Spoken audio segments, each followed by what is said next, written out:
பிறந்த குழந்தைக்கு ஜாண்டிஸ் வருது. ஒரு யங்ஸ்டர், ஒரு 11 வயசு பையனுக்கு ஜாண்டிஸ் வருது. 60-70 வயசுல ஜாண்டிஸ் வருது. கல்லுக்கும் ஜாண்டிஸ்க்கும் என்ன சார் சம்பந்தம்? பித்தக்குழாயோட நார்மல் டயாமீட்டர் 6 மில்லிமீட்டர். அதுல ஒரு 6 மில்லிமீட்டர் கல்லோ இல்ல 5 மில்லிமீட்டர் கல்லோ போய் அடைச்சிச்சுன்னா அதுக்கப்புறம் அது ரத்தத்துல கலந்து ஜாண்டிஸா வரும். இந்த காரணங்கள்லாம் கண்டறியாம நான் ஒரே இன்ஜெக்ஷன்ல சரி பண்ணிடுவேன், ஒரே மாத்திரையில சரி பண்ணிடுவேன் அப்படின்னு சொன்னா அதை பார்த்து நம்ம பிரிக்க தான் செய்யணும். சில ஜுரம் ஒரு நாளைக்குள்ளால ஐசியூல அட்மிட் ஆகிற அளவுக்கு உயிருக்கு ஆபத்து விளைவிக்கிற மாதிரி அந்த விதமான ஜுரங்களும் இருக்குது. சில பேர் தப்பா பிரிஸ்கிரைப் பண்றது இல்லை, அந்த மருந்தாலே லிவர் பாதிப்பு அதிகமாகலாம்.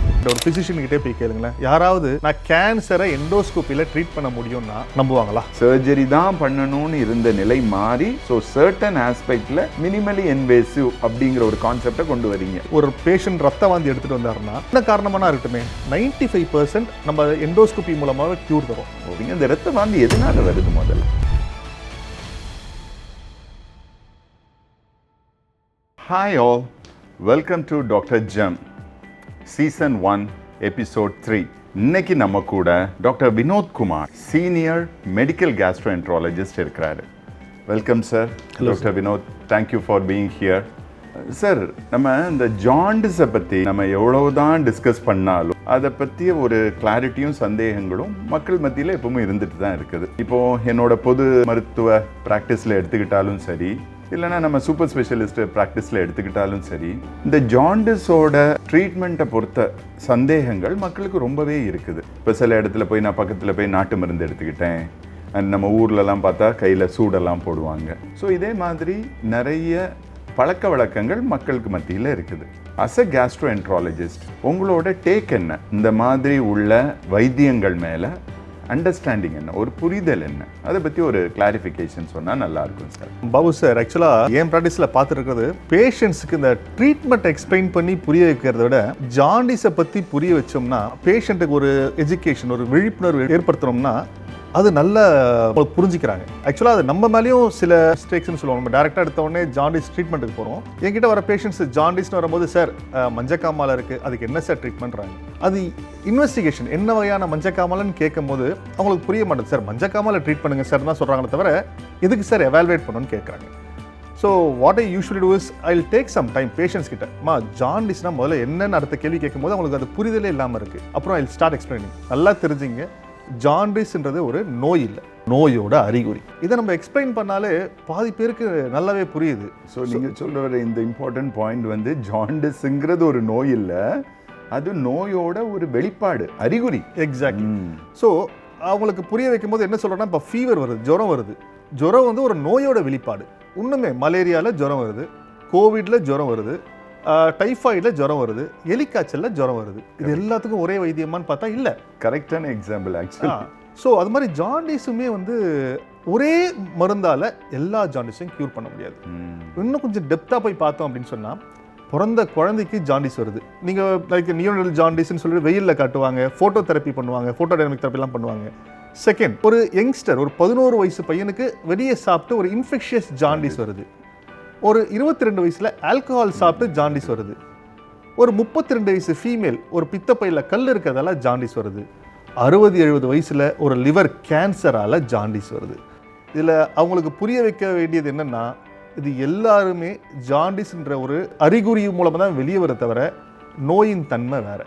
ஒரு கல் இருக்க பேஷண்ட்டுக்கு நம்ம எப்படி மருந்து கொடுத்து சரி பண்ண முடியும்? அந்த கல்லை, பித்தக்குழாயில் அடைச்சிருக்க கல்லை எடுத்தால் தான் அந்த ஜாண்டிஸ் சரியாகும். இதை நம்ம அவங்களுக்கு சொல்கிறது மூலமாக, அவங்களுக்கு புரிய வைக்கிறது மூலமாக என்ன நடக்குதுன்னா, ஒன்று அவங்களுக்கு புரியுது, 90% ஆஃப் த பேஷண்ட்ஸ் ஜாண்டிஸ்னா அவன் டாக்டரை தேட மாட்டாங்க. உங்களுக்கே நல்லா தெரியும். யாரை கேட்பாங்க தெரியுங்களா? பக்கத்து வீட்டில் இருக்கவங்க கேட்பாங்க, இல்லை அந்த ஜாண்டிஸால் சரியானவங்களை கேட்பாங்க. தப்பான வழிகிறதால நான் அங்கே போய் சூடு வச்சேன், நீங்கள் சொல்கிறது கரெக்ட் சார், அங்கே போய் சூடு வச்சேன் சரியாயிடுச்சு, இங்கே போய் மருந்து குடித்தேன், லேகியம் சாப்பிட்டேன் சரியாயிடுச்சுன்ட்டு அவங்க சொல்கிறதே பின்பற்றுவாங்க. இதில் என்ன ஒரு பிரச்சனைனா, ஒரு கல் அடைச்சிட்டு இருக்கு, அந்த கல்லை எடுக்காமல் நம்ம நேட்டிவ் மெடிசின்ஸ், ஒரு சூடு வைக்கிறதாலேயோ இல்லை நாட்டு மருந்து சாப்பிட்றதாலேயோ டைமை வேஸ்ட் பண்ணிட்டு இருந்தோம்னா பேஷண்ட்ஸ்க்கு அந்த கல் அடைக்கிறதால இன்ஃபெக்ஷன் ஆகி ரத்தத்தில் கலந்து, உங்களுக்கு தெரியும், கொலாஞ்சைட்டிஸ் போய் உயிருக்கே ஆபத்தான நிலையில் ஏற்படலாம். அப்புறம் என்ன தான் ட்ரீட் பண்ணுவோம், தட்ஸ் பிகம் வெரி லேட். ஈஸியாக எடுக்க வேண்டியது கொஞ்சம் கஷ்டப்பட்டோ இல்லை அதிக செலவு பண்ணியும் எடுக்க முடியும், சில பேருக்கு எடுக்காமல் போகிறதுக்கும் வாய்ப்பு இருக்குது உங்களுக்கு. ஸோ நான் இதில் ஒரு சின்ன கிளாரிஃபிகேஷன் வேணும் சார். அப்போ நீங்கள் கரெக்டாக சொன்னீங்க ஜாண்டிஸ் வர்றதுக்கு அதுவும் கரெக்டாக அந்த ஏஜை கன்சர்ன் பண்ணி கூட வித்தியாசங்கள் இருக்குது பாபு, இதுதான் காமனஸ்ட் ரீசன் அப்படின்னு சொல்லிட்டு ஒரு விளக்கத்தை கொடுத்தீங்க. இதில் என்ன ஒரு சின்ன கிளாரிட்டி இப்போ நம்ம நேருக்காக நம்ம கேட்கும்போது என்னதுன்னா, அது எப்படி சார் கல்லுனால எப்படி ஜாண்டிஸ் வருது? அதுதான் இந்த இது மற்றது ஓகே, லிவர் அஃபெக்ட் ஆயிடுச்சு, இது அஃபெக்ட் ஆயிடுச்சு, ஆல்கஹால்னால அஃபெக்ட் ஆயிடுச்சுங்கிறோம், ஹெப்படைட்டிஸ் வைரஸ்னால அஃபெக்ட் ஆயிடுச்சு, கேன்சர்னால அஃபெக்ட் ஆயிடுச்சுங்கிறோம். கல்லுக்கும் ஜாண்டிஸ்க்கும் என்ன சார் சம்பந்தம்? லிவரில் தான் பித்த நீர் உற்பத்தி ஆகுது. இதுக்கு என்ன முதல்ல பார்க்கணும்னா, அந்த பித்த நீர் எங்கே உற்பத்தி ஆகுது, எங்கே தேங்குது, அந்த பித்த நீரோட ஃபங்க்ஷன் என்னன்னு நம்ம புரிஞ்சாதான் அந்த மற்ற நேயர்களுக்கோ சரி பேஷண்ட்ஸ்க்கும் சரி இதை பற்றி புரியும். நார்மலாக பித்த நீர் லிவரில் உற்பத்தி ஆகுது, அது செக்ரிட் ஆகி கால் பிளாடர் பித்த பையில் போய் ஸ்டோர் ஆகுது. அது ஒரு சம்பு மாதிரி வச்சுக்கலாமே. சம்பில் தண்ணி தேங்கி இருந்தால் என்ன ஆகும், பாசி பிடிக்கிற மாதிரி ஒரு படிய ஆரம்பிச்சிடும். இதில் நிறைய ஃபேக்டர்ஸ் இருக்குது. ஒன்று இன்க்ரீஸ்ட் கொலஸ்ட்ரால், கொழுப்பு சத்து அதிகமாக இருந்தாலோ, இல்லை ஜெனட்டிக் ஃபேக்டர்ஸ் அதிகமாக இருந்தாலோ, அது கல் ஃபார்ம் ஆகிற தன்மை அதிகமாக இருந்தாலோ, இந்த பித்த பையில் தேங்கியிருக்க பித்த நீரை வந்து ஒரு சாலிடிஃபை ஆகி ஒரு கல் மாதிரி ஃபார்ம் ஆகும். அதில் சில கல்லுகள் அமைதியாக அப்படியே லைஃப் லாங் இருக்கும், அதனால சிம்டம்ஸ் ஒன்றும் வராது. வேறு சில கல்லுகள் பித்த பை வாயில் போய் அடைக்கும் போது பெயின் சிவியராக வரும்.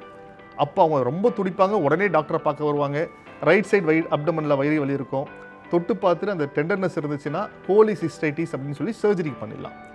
சில கல்கள் இந்த பித்தப்பை வாயில் போய் அடைச்சி அந்த பக்கம் விழுந்துடும், இந்த பக்கம் விழாமல் அந்த பக்கம் விழும். அந்த பக்கம் என்ன, பித்த குழாய் இருக்குது, அந்த பித்த குழாயில் போய் அடைச்சிக்கும். இந்த பித்த குழாயோட நார்மல் டயாமீட்டர், நார்மலாக உங்களுக்கு எனக்கு மற்ற எல்லாருக்கும் எவ்வளோ இருக்குன்னா 6 மில்லிமீட்டர், சென்டிமீட்டரில் 6 மில்லிமீட்டர் இருக்கும். அதில் ஒரு 6 மில்லிமீட்டர் கல்லோ இல்லை 5 மில்லிமீட்டர் கல்லோ போய் அடைச்சிக்கிச்சுன்னா பித்த நீர் குடலில் வராமல் பித்த பையிலையோ பித்த குழாயிலையோ தேங்கி நின்றுடும். அது ஒரு எலாஸ்டிசிட்டி மாதிரி தான், ஒரு பலூன் மாதிரி தான், ஓரளவுக்கு விரிவடையும். அதுக்கப்புறம் அது ரத்தத்தில் கலந்து ஜாண்டிஸாக வர்றது. இதுதான் பித்த கல்லால் அடைப்பு ஏற்பட்டு ஜாண்டிஸ் வரத்துக்கு மூல காரணம். அப்போ இப்போ டைரெக்டாக நம்ம இதில் என்ன ஒரு அண்டர்ஸ்டாண்டிங், ஒரு புரிதல்னு நம்ம சொல்லி பார்த்தோம்னா, டைரெக்டாக இந்த லிவரை அஃபெக்ட் பண்ணக்கூடிய சில விஷயங்கள்னால ஜாண்டிஸ் வரலாம். அது ஆல்கஹாலாக இருந்தாலும் சரி, நம்ம ஹெப்படைட்டிஸ் வைரஸ்னால இருந்தாலும் சரி, ட்ரக் இன்டியூஸ்டாக இருந்தாலும் சரி, அந்த மாதிரி ஒரு இது வரலாம். அண்ட் அதோட வெளிப்போக்காடு அதில் ஏதாவது ஒரு அடைப்பு ஏற்பட்டாலும் அது மூலமாக ஒரு ஜாண்டிஸ் வரலாம். சோ ஒவ்வொரு ஜாண்டிஸுக்கும் ஒவ்வொரு விதமான ட்ரீட்மெண்ட். இது ரெண்டு மட்டும் இல்ல, சில ரத்த அணுக்கள் ஆர்பிசிஸ் அதிகமா அழிக்கப்படுறதுனால கூட ஜாண்டிஸ் வரலாம். அதுக்கு ஹெமடாலஜிஸ்ட பார்த்து அது எதனால அழிக்கப்படுதுன்னு காரணத்தை கண்டறிஞ்சு அதை வைத்தியம் பார்த்தா தான் ஜாண்டிஸ் சரியாகுமே. இதை விட ஒரு இன்ட்ரெஸ்டிங்கான ஃபேக்ட், பிலிரூபின்னு சொல்லுவோம், அதை கன்வெர்ட் பண்ற என்சைம் யூடிபின்ஸ் குளுக்கரானில் டிரான்ஸ்ஃபரேஸ் இருக்கு. அது பிறப்பால சில பேருக்கு கம்மியா இருந்தா சில பேருக்கு இன்டைரக்ட் பிலிரூபின் அதிகமாயிட்டே இருக்கும் உங்களுக்கு. அதுல முக்கியமான விஷயம், அந்த ஜாண்டிஸ்க்கு நம்ம வைத்தியமே பண்ண தேவையில்ல. It's a benign disease. ரொம்ப அதிகமாகாது, பேஷண்ட்ஸ்க்கு ரெகுலரா மஞ்சக்காமால இருந்துட்டே இருக்கும், லைஃப் லாங் இருந்துட்டே இருக்கும். பட் அந்த ஜாண்டிஸோட அந்த என்சைமோட அளவு கம்மியா இருக்கிறதால சோ இது மாதிரி நிறைய காரணங்கள் இருக்கு. இந்த காரணங்கள்லாம் கண்டறியாம நான் வந்து ஒரே இன்ஜெக்ஷன்ல சரி பண்ணிடுவேன், ஒரே மாத்திரையில சரி பண்ணிடுவேன் அப்படின்னு சொன்னா அதை பார்த்து நம்ம சிரிக்க தான் செய்யணும். கரெக்ட். நீங்க சொல்ற கான்செப்ட்ல நிச்சயமா அது வந்து நீங்க கம்பேர் பண்ணும்போதும் இதா இருந்தது. நம்ம டைம்ஸ் அது ஒரு நாள் சும்மா வீட்டில் ரெஸ்ட் எடுத்தாலே போயிடுது. சில ஜுரம் வந்து ஒரு நாளைக்குள்ளால ஐசியூல அட்மிட் ஆகிற அளவுக்கு உயிருக்கு ஆபத்து விளைவிக்கிற மாதிரி அந்த விதமான ஜுரங்களும் இருக்குது. ஸோ நம்ம எல்லா ஜுரத்தையும் ஒரே மாதிரி நம்ம பார்க்க முடியாது. எல்லா ரெஸ்பிரேட்டரி ட்ராக் இன்ஃபெக்ஷனையும் நம்மள ஒரு மாதிரி பார்க்க முடியாது. முன்னாடி அப்படிதான் பார்த்துட்டு இருந்தோம், கோல்டு இருந்தோம். கோவிட் வந்ததுக்கு அப்புறம் எல்லாம் நம்மளோட பற்றிய புரிதல் அப்படியே மாறிடுச்சு. ஸோ இந்த கான்செப்ட் வந்து ஐ திங்க் நம்ம சார் டாக்டர் நீங்க சொல்ற இந்த கான்செப்ட் வந்து அண்டர்ஸ்டாண்டிங் தட் எதனால ஒரு ஜாண்டிஸ் வருதுன்னு எனக்கு இதில் நீங்கள் தெளிவுபடுத்தின ஒரு இது, அது மக்கள் மத்தியிலும் ரொம்ப ஆழமாக பதிய வேண்டியது என்னன்னா, நீங்கள் சொன்ன ஒரு வார்த்தை, அதாவது ஜாண்டிஸுங்கிறது வந்து நோய் கிடையாது, அது நோயோட வெளிப்பாடு. எப்படி ஒரு இன்ஃபெக்ஷனோட வெளிப்பாடு வந்து ஃபீவரோ, அதே மாதிரி ஒரு நோயோட வெளிப்பாடு ஜாண்டிஸ். அதுக்கு பல காரணங்கள் இருக்குது. சில ஜாண்டிஸுக்கு ஒன்றும் செய்யாமல் வாழ்க்கை ஃபுல்லாக ஆப்சர்வேஷனில் இருந்தாலே போதும், அவங்களுக்கு ஒன்றுமே தேவையில்லை. சில ஜாண்டிஸுக்கு இமீடியட்டாக வந்து பார்க்க வேண்டியது. ஸோ ஒரு போலில் நான் ஒன்றும் கவலைப்பட தேவையில்லை, ஒரு போலில் இது. பட் இது எல்லாத்தையும் புரிஞ்சுக்கிறதுக்கு நம்ம ஃபஸ்ட்டு ஒரு மருத்துவரை பார்த்து அவங்க ஆலோசனையை பற்றி முடிவெடுக்கிறது கரெக்டுங்கிற இதைத்தான் ஓகே என்னோட ஜென்ரல் ப்ராக்டிஸ்லையும் நான் சொல்ல ட்ரை பண்ணுறேன். பட் சில பேர் சார் எங்களோட மாமா பையனுக்கு இப்படி வந்தது சார், அவனுக்கு நான் பக்கத்தில் அந்த ஊரில் போய் அந்த மருந்து சாப்பிட்டா சரியாயிடுச்சு, இந்த ஊரில் போய் இந்த சூடு வச்சா சரியாயிடுச்சு, அங்கே இது சொன்னது. பட் அதுக்கும் நீங்கள் நல்ல ஒரு விளக்கத்தை கொடுத்தீங்க. மேபி அது நான் சிவியர் ஃபார்ம் ஆஃப் ஜாண்டிஸாக இருக்கலாம், அதை சும்மா அப்சர்வ் பண்ணாமல் இருந்தாலே சரியாயிருக்கும். சிலதுக்கு நம்ம இன்டர்வீன் பண்ண வேண்டியிருக்கும். அந்த பற்றி ஜாண்டிஸ் நம்மளோட இதுக்கு வரவே மாட்டேக்குது. ஸோ ஐ திங்க் ஒரு அவேர்னஸ்ங்கிறது ஒரு முக்கியமான ஒரு காரணம்ங்கிறது. சரி சார், இப்போ ஜாண்டிஸ்ன்னு சொல்லி இப்போ வந்தாங்கன்னா, இப்போ நீங்கள் நிறைய காரணங்களை சொன்னீங்க. ஒரு ஆல்கஹால் கன்சியூம் பண்ணுறதுனாலையோ, இல்லை ஹெப்படைட்டிஸ் வைரஸ்னாலையோ, இல்லை ட்ரக் இன்டியூஸ்னாலையோ. இன்னொரு கான்செப்ட், இப்போ இந்த ட்ரக் இன்டியூஸ்டு ஜாண்டிஸ்னு சொல்கிறாங்கல்ல சார், நாட்டு மருந்து சாப்பிட்டு அப்படி ட்ரக் இன்டியூஸ்டு ஜாண்டிஸ்னு கூட வந்திருக்காங்களா? கண்டிப்பாக. நாட்டு மருந்து அப்படின்னு சொன்னோடனே நான் அடுத்த வார்த்தை சொல்லும் போதே உங்களையும் சரி என்னையும் சரி நம்ம அதுக்கு அகைன்ஸ்டாக தான் பேச போகிறோம். நம்ம ஆலோபதி டாக்டர் இருக்கிறதால இந்த நாட்டு மருந்து சித்தாவாக இருக்கட்டும், ஆயுர்வேதா இருக்கட்டும், எது வேணா இருக்கட்டும், அது அகைன்ஸ்டாக தான் பேச போகிறோம்னு சில பேருக்கு ஒரு புரிதலோடு இருப்பாங்க. இப்படி தான் பேசுவாங்கன்னு சொல்லிட்டு. இதில் என்ன நம்ம தெளிவுபடுத்த கடமைப்பட்டிருக்கோம்னா, நம்ம இங்கே எப்படி டீல் பண்ணுறோம் அப்படின்னு சொன்னால், பேஷண்ட்ஸ் என்கிட்ட தான் சரியாகணும்னு இல்லை, யார்கிட்ட சரியானாலும் சந்தோஷம்தான். பட் அந்த medicine should be evidence proven. இப்போ நாட்டு மருந்துன்னு சொல்லும் போது, இப்போ பேராசிட்டமால் நம்ம எல்லாரும் போட்டுட்ருக்கோம். உங்களுக்கும் தெரியும், பேராசிட்டமால் அளவுக்கு அதிகமாக எடுத்தால் லிவர் டேமேஜ் வரும், அளவாக எடுத்தால் அது ஜுரத்தை போக்கும், தலைவலியை போக்கும். இட்ஸ் எ பெயின் கில்லர் மாதிரி தான் உங்களுக்கு. ஸோ எந்த ஒரு விட்டமினே சார், விட்டமின் அதிகமாக எடுத்தாலுமே that is something call hyper vitaminosis. ஒரு நார்மலாக இருக்க விட்டமினுக்கே அப்படின்னு சொன்னால், ஒரு மருந்து வாய்க்குள்ளே போயிட்டு வயிற்றுக்குள்ளே போயிட்டு அப்சார்ப் ஆகும் போது அது நல்லதும் நடக்கும், கெட்டதும் நடக்கும். நீங்கள் சொல்லுங்களேன், ஒரு நாட்டு மருந்துன்னு இருக்கும்போது எத்தனையோ மருந்தை பார்த்துருப்பீங்க, அதில் லேபிள் இருக்காது, என்ன இன்க்ரீடியன்ஸ் இருக்குன்னு தெரியாது, அது எப்படி ஆக்ட் ஆகுதுன்னு தெரியாது, அதோட சைட் எஃபெக்ட்ஸ் தெரியாது. இது தெரியாமல் நம்ம ஒரு மருந்தை எப்படி ப்ரிஸ்கிரைப் பண்ண முடியும்? அதுதான் பிரச்சனையே. அவங்களுமே தெரியாமல் ப்ரிஸ்கிரைப் பண்ணுறது. பட் நீங்கள் சொன்ன மாதிரி ஐ திங்க் உங்கள் ப்ராக்டிஸில் நீங்கள் ஒரு எக்ஸாம்பிள் சொல்லுங்கள். உங்கள் ஜாண்டிஸ் பேஷண்ட்ஸ் வராங்க, எத்தனை பேர் நாட்டு மருந்து பார்த்துட்டு உங்ககிட்ட வருவாங்க? என்னை பொறுத்த வரைக்கும் இப்போ மேபி இந்த over a period of time நம்மளோட புரிதல் எல்லாம் நம்மளோட நிறைய பேர் ஹெல்த் கான்ஷியஸாக ஆயிட்டதுனாலையோ என்னங்கிறது தெரியல. பட் ஈவன் நவ் எடுத்துக்கிட்டாலும் ஒரு 30 to 40% ஆஃப் த ஆளுங்க ஒரு நாட்டு மருத்துவத்துக்கு போயிட்டு வர்ற மாதிரி தான் இருக்கிறாங்க. ஹெல்த் ஸ்க்ரீனிங்கில் பண்ணி நமக்கு கண்டுபிடிக்கும் போது, இல்லைன்னா அந்த மாதிரி சின்ன சின்ன இது வரும்போது நம்ம அங்கே எக்ஸ்பிளைன் பண்ணுறதுக்கான ஒரு வாய்ப்பு இருக்குது. அதுக்கான ஒரு வாய்ப்பு கிடைக்கும் போது அதை பற்றி ஒரு புரிதல் வருது, அப்பா ஸ்பெஷலிஸ்ட்டை பார்க்கணும்னு சொல்லிடுறோம். மற்றவங்க வர்றவங்க ஜென்ரல் ப்ராக்டிஸில் ஒரு 30 to 40% ட்ரை பண்ணிட்டு. ஸோ அப்போ பாபு சார் இஸ் வெரி லக்கின்னு சொல்லலாம், இல்லை பாபு சார் நல்லா எஜுகேட் பண்ணுறாருன்னு சொல்லலாம். இது ரெண்டு தான். ஏன்னா என்கிட்ட வர பேஷண்ட்ஸ் 60% ஆஃப் த பேஷண்ட்ஸ் நாட்டு மருந்து அதை ட்ரை பண்ணிட்டு தான் என்கிட்ட வராங்க. ஸோ இதில் என்ன பிரச்சனை இருக்குது வர கேட்பாங்க, சார் நீங்கள் ஒர்க் அவுட் ஆகாதுன்னு சொல்கிறீங்க, என் பக்கத்து வீட்டு பையனுக்கு சரியாயிடுச்சு சார்ன்றாங்க. ஸோ அது எப்படி சரியாகும் சார்? அடுத்த கேள்வி என்னையே கேட்குறாங்க. லைக் சொல்லும் போது அதுக்கு என்ன ஒரு எக்ஸ்பிளனேஷன் இருக்குன்னா, நான் உங்கள்கிட்ட சொன்ன மாதிரி சில மஞ்சக்காமாலை வைரஸால் வருது. இந்த வைரஸ் கிருமின்றது உங்களுக்கு ஃபீவரும் சரி ஜாண்டிஸும் சரி ஒரு வித்தியாசமான ஒரு கிருமி. நம்ம சூப்பர் ஸ்டார் ஒரு படத்தில் சொல்லுவாருங்களே, அந்த வைரஸ் வந்துச்சுன்னா மாத்திரை போட்டால் 7 நாளில் சரியாகும், மாத்திரை போடலன்னா 1 வாரத்தில் சரியாகும். So it's a self limiting virus. கோவிடுமே ஒரு செல்ஃப் லிமிட்டிங் வைரஸ். இது ஆனால் முக்கியமான புரிதல் என்ன, அந்த 1 வாரத்தில் லிவர் அதிகமாக பாதிச்சு பேஷண்ட் ரொம்ப உயிருக்கே ஆபத்தான நிலைமைக்கு மட்டும் போகலாம். நம்ம என்ன அந்த 1 வாரத்தில் பார்க்க வேண்டியது இருக்குது? நீங்கள் மோசமாகறீங்களா, இம்ப்ரூவ் ஆகுறீங்களா, லிவர் ஃபங்க்ஷன்ஸ் எப்படி இருக்குது, அது சீராக இருக்கா இல்லை மோசமாயிட்டே இருக்கா, நம்ம எங்கே ஆக்ட் பண்ணோம்? அது மோசமாக ஆரம்பிக்கும் போது ஆக்ட் பண்ணோம். அது ஸ்டேபிளாக இருந்துச்சுன்னா நம்ம சப்போர்ட்டிவ் ட்ரீட்மெண்ட் மட்டும் கொடுத்தா 1 வாரத்தில் பேஷண்ட்டே ரெக்கவர் ஆகிடுவாங்க. இதுதான் உங்களுக்கு புரிய வைக்கணுமே. பாதி பேர் புரிஞ்சுப்பாங்க, மீதி பேர் கன்வின்ஸ் ஆக மாட்டாங்க. டாக்டர் இப்படி சொல்லிட்டாருன்ட்டு இன்னொரு டாக்டர் ஷாப்பிங் போவாங்களே தவிர அவங்க புரிஞ்சுட்டு படிச்சுட்டு வர்றதில்லை. பட் நம்ம மேலேயும் லைக் அதை விழிப்புணர்வு ஏற்படுத்த கடமையில் நம்ம இருக்கோம். நம்ம அஸ் அ டாக்டர் நம்ம மருந்து ப்ரிஸ்கிரைப் பண்ணுற மட்டும் இல்லை, சொசைட்டிக்கு இந்த அவேர்னஸை க்ரியேட் பண்ணுற இடத்துலையும் நம்ம இருக்கிறதா நான் நினைக்கிறேன். இது நீங்கள் ஒரு நல்ல ஒரு தாட் ப்ராசஸை நீங்கள் கொண்டு வந்தீங்க சார். அதாவது அந்த first aspect of which I also follow in my clinical practice. அது நான் பேஷண்ட்கிட்டேயே நான் சொல்லுவேன், இங்கே பாருங்கங்க, எந்த விதமான மருத்துவம் எடுக்கிறோங்கிறது நமக்கு இது இல்லை, நம்ம என்ன அச்சீவ் பண்ண விரும்புகிறோம், நமக்கு குணமாகுதா, அது ஒரு கேள்வி. இரண்டாவது கேள்வி, சரி சார் அப்போ அதை நான் எடுத்துட்டேனே, பேர் தெரியாத மருத்துவம், செகண்ட், என்ன மருந்து எடுக்கிறோங்கிற அதுக்கான புரிதல் ஒன்று வேண்டும். அலோபதி மெடிசன்னு நம்ம பார்க்கும்போது நம்ம சொல்லக்கூடிய ஒரே ஒரு விஷயம் என்னப்பா, எப்பா நான் இந்த கொடுக்கக்கூடிய டேப்லெட்டில் இதெல்லாம் உள்ளால் இருக்குதுங்கிற இது எனக்கு இருக்குது. இப்போ அந்த அன்லேபிள்டாக இருக்கும்போது அதில் என்ன இருக்குது காம்போசிஷனுங்கிறது நமக்கு தெரியாது. நீங்கள் சொன்ன மாதிரி ஐ திங்க் உங்கள் ப்ராக்டிஸில் நிறைய இந்த நாட்டு மருந்து என்ன இப்போ நம்ம யூஸ் பண்ணக்கூடியது என்ன சார், மஞ்சளை யூஸ் பண்ணுறோம், இதுவை யூஸ் பண்ணுறோம், அதே தான் கேப்சூலாக நீங்கள் யூஸ் பண்ணுறீங்க, அப்படி தானே? அதை பற்றி கொஞ்சம் சொல்லுங்களேன். இந்த குர்குமின் ஏதோ சொல்கிறாங்க, அதை பற்றி. கண்டிப்பாக. அதாவது வெறும் ஆலோபதி மட்டும்தான் யூஸ் பண்ணோம் அப்படின்லாம் இல்லை. நாங்கள் நம்ம ப்ராக்டிஸில் வந்து இந்த ஐபிடி, இன்ஃப்ளமேட்டரி பவல் டிசீஸ்னு ஒரு நோய் இருக்குது. அந்த நோய்க்கு குர்குமின் ஒரு மாத்திரை யூஸ் பண்ணுறோம். இந்த குர்குமின் என்னன்னு பார்த்தீங்கன்னா மஞ்சத்தூள். நார்மலாக மஞ்சத்தூளோட ஆக்டிவ் இன்க்ரீடியன்ட் குர்குமின் இருக்குது. அதை ஒரு ஆப்டிமல் டோசேஜஸில் ஒரு கேப்சூல் ஆக்கி ஒரு ஃபார்மா கம்பெனி கொடுத்துட்ருக்காங்க. 1-2 பேரும் கொடுத்துட்ருக்காங்க. அது it has got an anti inflammatory property. மஞ்சத்தூளில் ஆன்டி இன்ஃப்ளமேட்டரி ப்ராப்பர்ட்டி இந்த குர்குமினால் தான் வருது. அது எஃபெக்டிவ்னு நிறையா ஸ்டடீஸுமே வந்திருக்கு. ஸோ அதனால் நாங்கள் இந்த இன்ஃப்ளமேட்டரி பவல் டிசீஸ்க்கு குர்குமின் யூஸ் பண்ணோம். நீங்கள் சொல்கிற மாதிரி நம்ம வெறும் ஆலோபத்தியோட ரெஸ்ட்ரிக்ட் பண்ணுற ஆளாக இருந்தால் அந்த குர்குமினை யூஸ் பண்ணக்கூடாது. ஸோ குர்குமினை யூஸ் பண்ணுறது மூலமாகவே தெரியுது நம்ம it's not about allopathy are native medicine, it's an integrated medicine.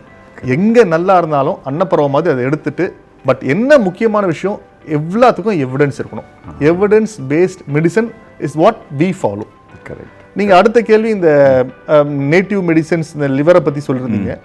இந்த நாட்டு மருந்து எடுக்கிறதால என்ன பிரச்சனைனா, நான் உங்களுக்கு சொன்ன மாதிரி அந்த மருந்துல என்ன இருக்குன்னு தெரியாது. சில பேர் தப்பா பிரிஸ்கிரைப் பண்றதில்ல, அந்த மருந்தாலேயே லிவர் பாதிப்பு அதிகமாகலாம். அப்போ they go in for an ALF, acute liver failure வரைக்குமே போய் நம்ம நிறைய பேஷண்ட்ஸை பார்த்துருக்கோம். நீங்களும் இருந்தீங்க டிரான்ஸ்பிளான்ட் டீம்ல, நீங்களும் இருக்கீங்க. நிறைய பேஷண்ட் டிரான்ஸ்பிளான்ட் அளவுக்கு போய் உயிரை காப்பாற்றிருக்கோம், சில பேரை காப்பாற்ற முடியாமல் போயிருக்கு. அதுக்கு தான் native medicine, off label medicines, லேபிளே இல்லாத மெடிசன்ஸை வந்து நம்ம எடுக்க வேணாம்னு நாங்கள் சொல்கிறது. ஓகே, நீங்கள் சொல்லக்கூடிய அந்த தாட் ப்ராசஸ் வந்து ரொம்ப இம்பார்ட்டன்ட் தாட் ப்ராசஸ். அதாவது என்னென்னா, வேலியே பயிர மேய்றது வந்து நம்ம ட்ரீட்மெண்ட்னு சொல்லக்கூடிய ஒரு விஷயமே அதை வந்து கண்டிஷனை வந்து கொஞ்சம் வேர்சன் ஆகிற மாதிரி ஒரு பாசிபிலிட்டிஸ் நிறைய இடத்துல நடக்குது. அதுவே சம்டைம்ஸ் அந்த ப்ராசஸை வந்து ஃபாஸ்ட் ஃபார்வர்ட் பண்ணி விட்டுருது அண்ட் டேமேஜும் ஏற்படுத்துறது. அது வந்து ரொம்ப சீரியஸான ஒரு கண்டிஷனுக்கும் தள்ளிடுதுங்கிறது ஒரு இம்பார்ட்டன்ட் கான்செப்ட். அது என்னோட ஜென்ரல் ப்ராக்டிஸ்லையும் நான் அதே மாதிரி நிறைய இதுவை நான் பார்க்குறேன்.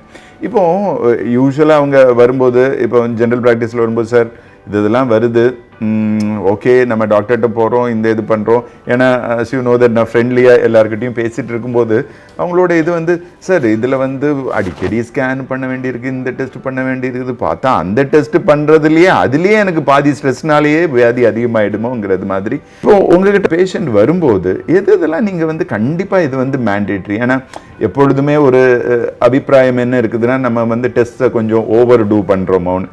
ஸோ உங்களோட அபிப்பிராயம் என்ன? எவ்வளோ ஃப்ரீக்வெண்ட்டாக மானிட்டர் பண்ணணும்? இதே மாதிரி ஒரு ஜாண்டிஸ்னு வந்தது, ஓகே இது மூலமாக ஒரு ஜாண்டிஸ் வருது, அதுவும் கொஞ்சம் over a period of time liver டேமேஜையும் காஸ் பண்ணுதுங்கும்போது எப்படி அதை நீங்கள் அப்ரோச் பண்ணுவீங்க?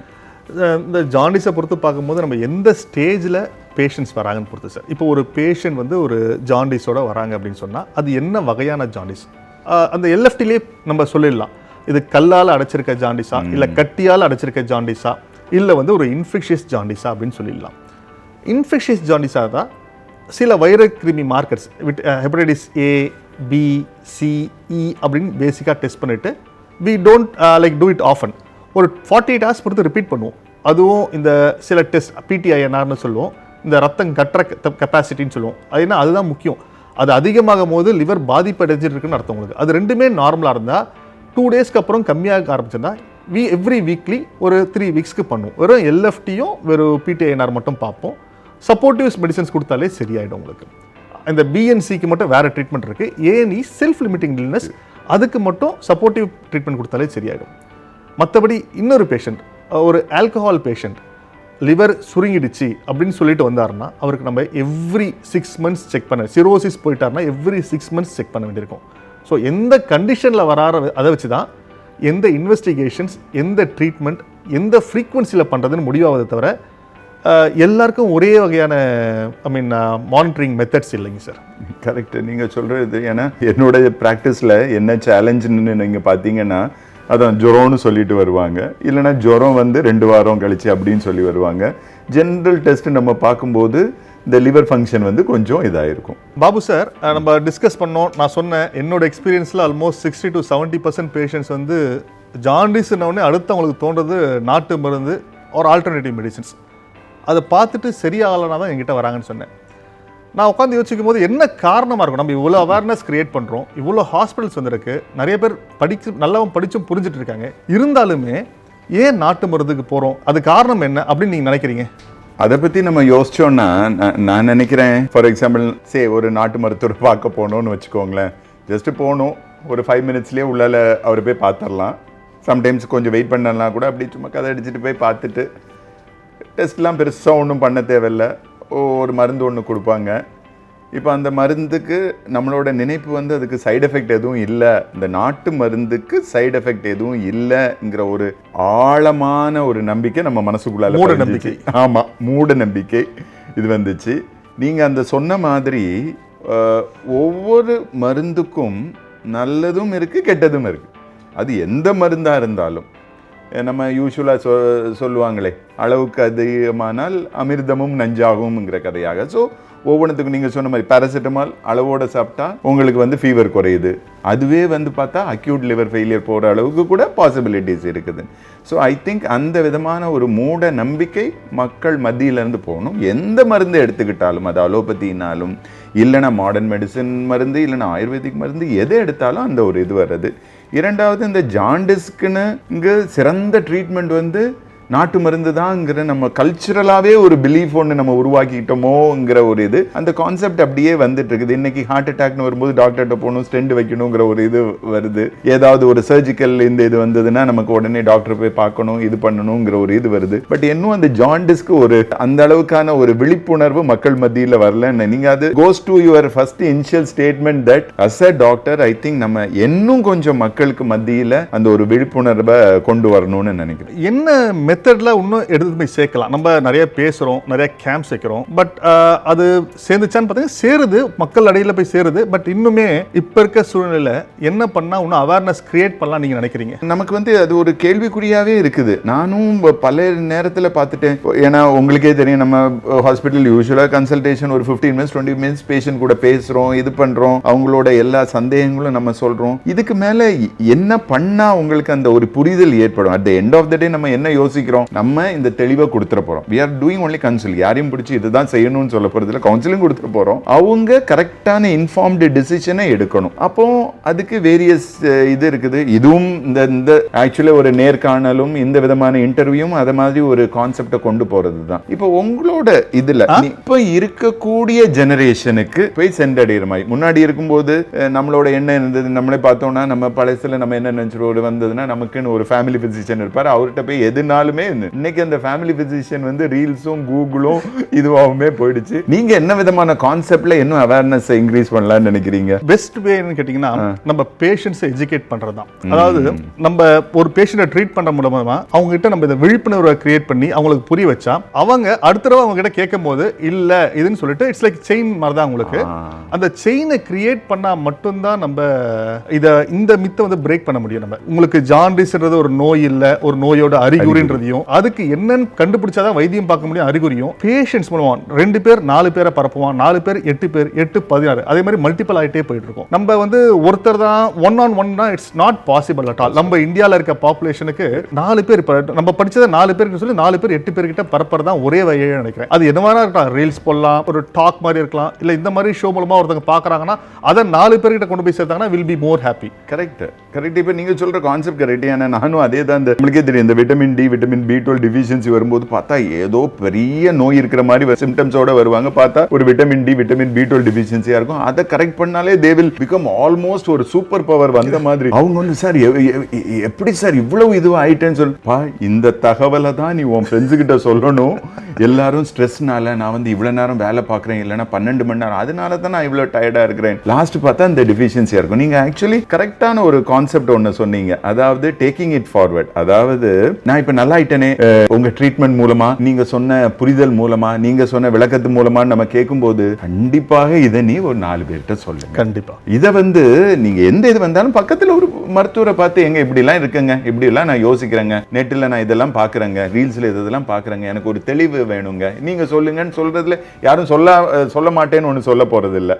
அண்ட் சொன்னது அண்ட் அஃப்கோர்ஸ் இப்போ இருக்கக்கூடிய ஜென்ரேஷனை ரீச் பண்ணுற மாதிரி இந்த ரீல்ஸுங்கிறதும் ஒரு நல்ல கான்செப்ட் தான். அஃப்கோர்ஸ் அது மூலமாக நம்மளை நிறைய பேரை சென்றடைய முடியுங்கிற நம்பிக்கையும் எனக்கு இருக்குது. இப்போ நம்ம இப்போ பேசிட்டு இருந்தோம் அந்த ஜாண்டிஸ்ங்கிற ஒரு இதை பற்றி, அந்த இது சர்டன் வைரஸ் அப்படியே அஃபெக்ட் ஆகி வந்துட்டு போகும், பெருசாக பிரச்சனை ஒன்றும் இருக்காது, லிவர் அப்படியே தான் இருக்கும். சர்டன் இதில் ஆல்கோஹால்னாலேயோ இல்லைனா ஹெப்படைட்டிஸ் வைரஸ் க்ரானிக் இன்ஃபெக்ஷன்னாலேயோ போய் ஒரு சிரோசிஸ்ங்கிற ஒரு ஸ்டேஜுக்கு ஒன்று போயிட்டு கொஞ்சம் வயிறில் நீர் தேங்குறதும் ரத்த வாந்தியும் அப்படிங்கிற மாதிரி உள்ள இது வருவாங்க. சரி, வயிறுக்கு நீர் தேங்கும் போது அது ஓகே போய் பார்த்துக்கலாங்கிற ஒரு இது இருக்கும். இந்த ரத்த வாந்தியோட வர்றது ஒரு அக்யூட்டான ஒரு விஷயம். இந்த இடத்துல என்ன இது இவங்க இப்படி செஞ்சிருந்தா நம்ம இன்னும் நல்லா அவங்களுக்கு ஒரு அவுட்கம் கொடுத்துருக்கலாமேங்கிற ஒரு கேஸ்ட்ரோஎன்ட்ராலஜிஸ்ட் என்கிட்ட வரும்போது நான் உடனே உங்ககிட்ட தான் அனுப்புறே சார பார்ப்பா, என்ன சொல்றாங்களோ அதை செய்யுங்கன்னு சொல்லிட்டு உங்களோட இதுல எந்த இடத்துல இந்த இடத்துல வந்திருந்தா இன்னும் நம்ம அவங்களுக்கு ஒரு நல்ல இதை கொடுத்துருக்கோம். நீங்க அதை பத்தி என்ன நினைக்கிறீங்க? இந்த ரத்த வாந்தி எதனால வருது முதல்ல? இந்த ரத்த வாந்தி பத்தி பேசும்போது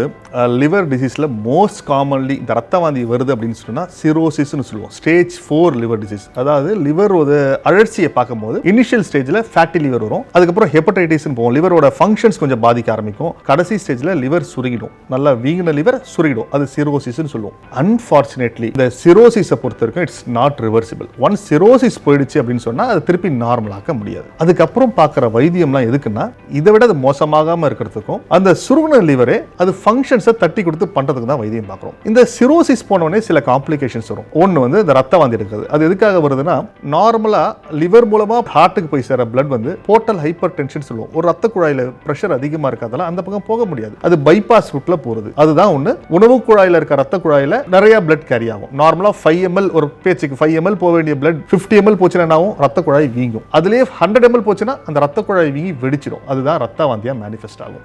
நம்ம நேரோட இது கேட்கிறேன். அதாவது நீங்க என்ன சொல்ல வர்றீங்கன்னா நம்ம லிவர் மூலமாவே நிறைய ரத்த குழாய்கள் பாஸ் ஆகுது.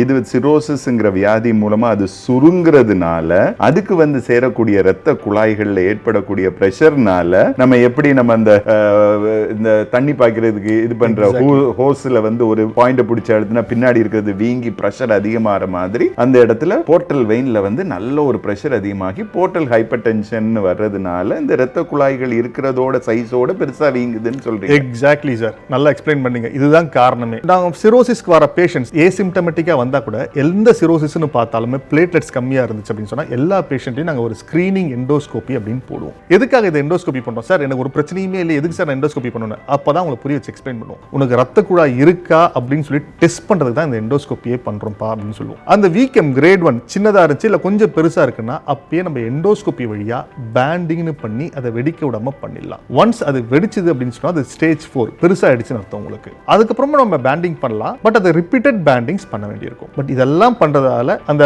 ப்ளீடிங்கை தான் கண்ட்ரோல் பண்ண முடியுமே தவிர லிவரை நார்மல் ஆக்க முடியாது. ஸோ இதில் ஒரு சின்ன தெளிவு சார். ஸோ என்ன சொல்றீங்கன்னா ஒன்று இந்த ரத்த வாந்தி வரும்போது நாங்கள் போய் எண்டோஸ்கோப் பண்ணி அந்த இடத்துல அதை நிறுத்துறதுக்காக ஒரு ப்ரொசீஜர் ஒன்று பண்ணுறோம். இல்லைன்னா இந்த பிளேட்லெட் கவுண்ட் கம்மியாக இருந்தாலே அங்கே ஒருவேளை போர்ட்டல் ஹைப்பர் டென்ஷன் ஒன்று ரத்த குழாய்கள்லாம் வீக்கமாக இருக்குதா இல்லையா, அப்படி இருந்ததுன்னா அது எந்த அளவுக்கு வீங்கி இருக்குது அப்படின்னா ப்ரிவென்டிவாவே நம்ம அதை ரத்த வாந்தி வராத மாதிரி பண்ண முடியுமான்னு சொல்றீங்க. எக்ஸாக்ட்லி. இந்த ரத்தம் வெடிச்சதுக்கு அப்புறம் வந்ததுல என்ன பிரச்சனைனா அப்போ ரத்தம் ஏத்தணும், அவருக்கு சில மருந்துகள் போடணும், அவரை ஸ்டெபிலைஸ் பண்ணணும், ஒரு 2 நாள் ஐசியூல இருக்கணும், அப்புறம் பேண்டிங் பண்ணணும், அதுக்கப்புறம் ஒரு 2 நாள் பொறுத்து டிஸ்சார்ஜ் பண்ணுவோம். ஸோ டோட்டலாக ஒரு 4 to 5 days அட்மிஷன்ல இருக்க வேண்டியிருக்கும். சில பேர் சிவியர் ப்ளீடிங் ஆகி நம்மளால காப்பாற்ற முடியாமல் போயிருக்காங்க. ஸோ உயிருக்கு ஒரு ஆபத்து இருக்கவே இருக்கு உங்களுக்கு. இதே நம்ம இனிஷியலாவே கண்டுபிடிச்சு வெடிக்கிறதுக்கு முன்னாடி ட்ரீட்மெண்ட் பண்ணிட்டா ப்ரிவென்டிவ் எண்டோஸ்கோபி மாதிரி பண்ணி பேண்டிங் பண்ணா காலையில பண்ணிட்டு ஈவினிங்லாம் வீட்டுக்கு போயிடலாம். ஸோ அது அவ்வளவு சிம்பிள். நம்ம ஒரு சிம்பிளா முடிய வேண்டிய விஷயத்தை எதுக்கு காம்ப்ளிகேட் பண்ணியிருக்கோம்? பண்ண தேவையில்ல. ஸோ அதுக்கு தான் இந்த ஸ்கிரீனிங் எண்டோஸ்கோபின்ற கான்செப்ட் ரொம்ப முக்கியமான ஒன்று. இப்போ நீங்க இந்த எண்டோஸ்கோபி பத்தி சொன்னீங்க. அஃப்கோர்ஸ் நம்ம காலேஜ் படிக்கிற நாள்ல இருந்தே அந்த எண்டோஸ்கோபி அதே மாதிரி உள்ள மருத்துவம் அண்ட் வைத்தியம் இன்டர்வென்ஷன்லாம் இருந்துட்டு இருக்குது. இப்போ இந்த ஒரு கடந்த 5 வருடமோ 10 வருட காலத்திலயோ, ஏன்னா பிகாஸ் ஜெம்ங்கிறது இட்ஸ் நோன் ஃபார் ஒரு கேஸ்ட்ரோஎன்ட்ராலஜி அண்ட் அதுல top class procedures and very complicated ப்ரொசீஜர்ஸ்லாம் நம்ம பண்றோங்கிறது மக்களுக்கு தெரிஞ்ச ஒரு விஷயம். என்ன அப்படி புதுசா இப்ப வந்திருக்குது? இந்த நீங்க வந்து ஒரு 10 வருஷத்துக்கு முன்னாடி பண்ணக்கூடிய எண்டோஸ்கோப்பிலையும் இப்ப பண்ண பாபு என்னால இதெல்லாம் கூட அடிஷனலா என்னால அட்ரஸ் பண்ண முடியுது, இல்லைன்னா இந்த முன்னாடி எனக்கு அதுக்கு வந்து ஒன்றும் செய்ய முடியல, இப்போ அதுக்கான ஃபெசிலிட்டி வந்து இருக்குது, அப்படி ஏதாவது இருக்குதுங்களா? ஒரு முக்கியமான ஒரு கேள்வி இது. நிறைய டாக்டர்ஸ்க்கே தெரியாத விஷயம் இது. யாராவது போயிட்டு உங்களுக்கு இங்க இருக்கீங்க என்ன நடக்குதுன்னு தெரியும் சார், மற்ற டாக்டர்ஸ் கிட்ட ஒரு பிசிஷியன் கிட்டே போய் கேளுங்களேன். யாராவது நான் கேன்சரை எண்டோஸ்கோப்பில ட்ரீட் பண்ண முடியும்னா நம்புவாங்களா? எண்டோஸ்கோப்பில கேன்சரை ட்ரீட் பண்ண முடியும் அப்படின்னு சொன்னாங்க. இப்போ அதுக்கு சாத்தியமா இருக்கு.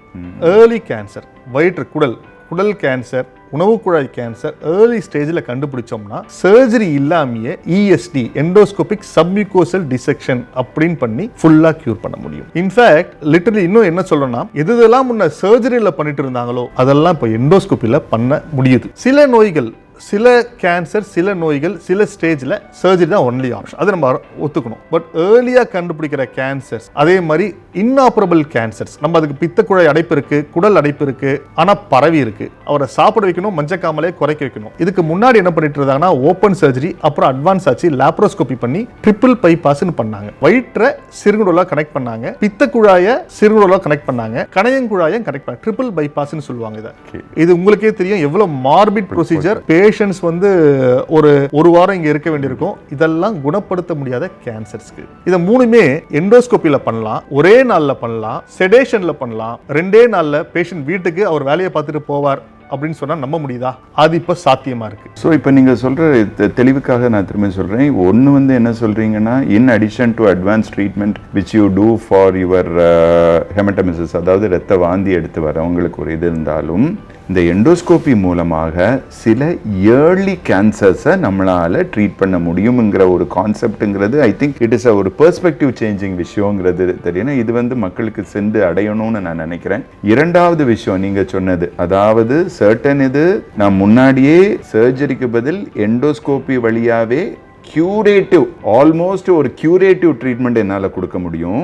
இன்னொன்னு, அது நல்லா வளர்ந்ததுக்கு அப்புறம் மேஜர் ப்ரொசீஜர் பண்ணி பாலியேட்டிவ்ங்கிற ஒரு கேரை கொடுக்கறதுக்கு பதிலாக நான் எண்டோஸ்கோபி வழியாவே அந்த பாலியேட்டிவ் கேர், அதாவது அப்போதைக்கு அந்த அடைப்புக்கான நிவாரணம் என்ன அப்படிங்கிற ஒரு இதையும் நான் எண்டோஸ்கோபி மூலமாவே ஒரு பண்ண முடியும். இது வந்து முன்னாடி சர்ஜரி தான் பண்ணணும்னு இருந்த நிலை மாறி, ஸோ சர்டன் ஆஸ்பெக்ட்ல மினிமலி இன்வேசிவ் அப்படிங்கிற ஒரு கான்செப்டை கொண்டு வரீங்க. கண்டிப்பா சார்.